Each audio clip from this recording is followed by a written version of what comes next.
Shalom pemirsa yang dikasih oleh Tuhan Yesus Kristus. Saya Pendeta Andreas Kurniawan, Gembala Sidang Gereja Betani Indonesia, Senayan, Jakarta. Senang sekali dapat berjumpa kembali dengan pemirsa yang dikasih oleh Tuhan melalui program acara Bangkitlah. Saya percaya Tuhan bangkit dan menolong setiap kita. Sebelumnya perlu saya sampaikan selamat tahun baru, masuk dalam tahun penuh dengan penyertaan Tuhan. Dan kita memasuki tahun penuaian yang besar bagi setiap kita yang percaya dan mengasihi Tuhan. Saudaraku yang dikasihi oleh Tuhan Yesus Kristus, kita berbahagia kita punya Allah yang mau tinggal di dalam setiap kita, yang menyertai perjalanan kehidupan kita. Namanya disebut Immanuel, Tuhan beserta dengan kita. Kita bersyukur kita memasuki tahun yang baru.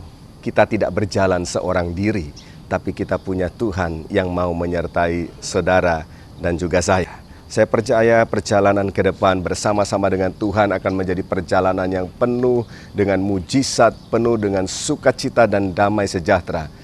Saudaraku yang dikasihi oleh Tuhan, pada saat ini saya rindu untuk kita sama-sama membuka firman Tuhan yang terambil dari Ibrani pasal yang ke-12, ayat yang pertama sampai dengan ayat yang kedua. Ibrani pasal yang ke-12, ayat yang pertama dan ayat yang kedua. Karena kita mempunyai banyak saksi, bagaikan awan yang mengelilingi kita, marilah kita menanggalkan beban dan dosa yang begitu merintangi kita, dan berlomba dengan tekun dalam perlombaan yang diwajibkan bagi kita. Marilah kita melakukannya dengan mata yang tertuju kepada Yesus yang memimpin kita di dalam iman dan yang membawa iman kita itu kepada kesempurnaan, yang dengan mengabaikan kehinaan tekun memikul salib ganti sukacita yang disediakan bagi Dia yang sekarang duduk di sebelah kanan tahta Allah. Saudaraku yang dikasihi oleh Tuhan, sebelumnya perlu saya informasikan bagi saudara yang bertempat tinggal di wilayah Jabodetabek dan sekitarnya, saudara juga dapat mengikuti program acara Bangkitlah melalui Radio Heartline di 100,6 FM pada setiap hari Senin, mulai pukul 21 sampai dengan pukul 22. Dan bagi saudara yang bertempat tinggal di wilayah Jawa Barat dan sekitarnya, dapat mengikuti program acara Bangkitlah melalui Radio Maestro di 92,5 FM pada setiap hari Sabtu pukul 21 sampai dengan pukul 22.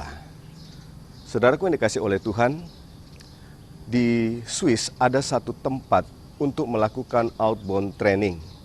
Dan di sana dikirim para eksekutif dari seluruh dunia, dari perusahaan-perusahaan terkemuka untuk mengikuti satu pelatihan di sana.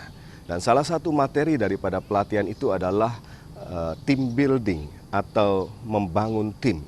Sehingga mereka biasanya datang dengan jumlah yang cukup banyak dari setiap company, dan mereka mulai masuk dalam satu program training untuk membangun kebersamaan tim yang kompak. Nah, kekasih-kekasih Tuhan, sebelum mereka masuk di dalam satu pendakian yang cukup tinggi, ya, diperkirakan sekitar 8 jam untuk bisa mencapai puncak daripada gunung tersebut. Mereka biasanya dikumpulkan di kaki gunung oleh para trainer dari perusahaan yang menyelenggarakan.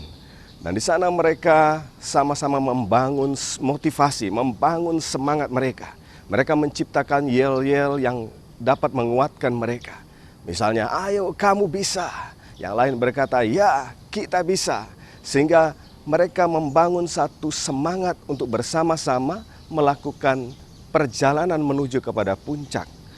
Dan di dalam perjalanan itu nanti, di setiap pos yang mereka lewati, mereka harus melakukan berbagai program kerjasama tentunya, memecahkan setiap persoalan-persoalan yang diberikan oleh para trainer mereka. Akhirnya perjalanan dimulai di pagi hari yang indah. Mereka mulai menuju kepada puncak daripada gunung tersebut. Mereka melewati berbagai pos yang ada, dan mereka secara bersama-sama memecahkan persoalan-persoalan.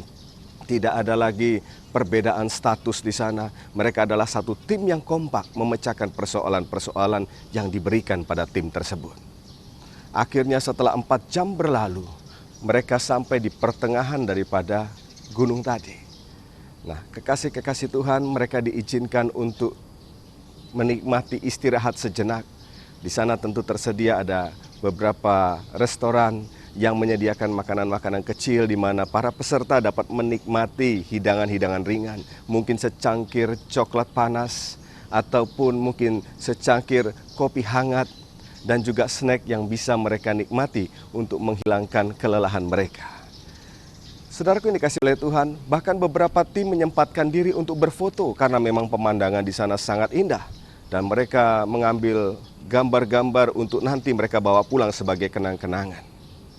Tetapi saudara yang dikasihi oleh Tuhan, survei membuktikan ternyata kurang dari 50% dari seluruh peserta yang mengikuti program ini yang meneruskan perjalanannya menuju kepada puncak. Sebagian besar daripada mereka akhirnya hanya sampai di tempat peristirahatan ini.